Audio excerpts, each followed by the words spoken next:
Have you ever heard that sharks can smell a drop of blood from a mile away? Research has recently shown that this is not true. It was discovered that they can only smell about as well as other fishes, effectively debunking this urban myth. Elasmobranchs include sharks, rays, and skates. It is important to understand the sensory biology of these species because it affects how they find mates, find food, and avoid predators. So in essence, the keys to their survival. However, there are still large gaps in the knowledge. These fishes possess an olfactory system that is morphologically and physiologically similar to that of teleos, their bony fish relatives.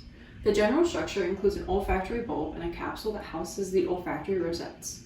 The rosettes are comprised of squishy tissues that are stored in a rigid structure. Inside the rosettes are sheets of sensory epithelium called lamellae.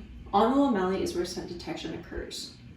The size and shape of these organs can vary from species to species, but recent research has demonstrated that there is not a positive correlation between organ size and sensitivity. The size, shape, and number of lamellae do not necessarily provide an accurate picture of a species' ability to detect odors. For example, the hammerhead has large rosettes, but it does not mean that it has a better sense of smell than other species. It is not yet fully understood why this variation exists. Why would rosettes occur in a variety of shapes and sizes if it doesn't impact odor sensitivity? It has been hypothesized that habitat type, phylogenetics, or developmental stage may account for differences. My research aims to fill the gaps in this knowledge by investigating the diversity of rosette morphology. One aspect I am looking at is how rosettes vary during development. Is there a shift in structure from a juvenile to an adult? A juvenile bull shark that lives in an estuary might possess rosettes that are different than a migratory adult bull shark.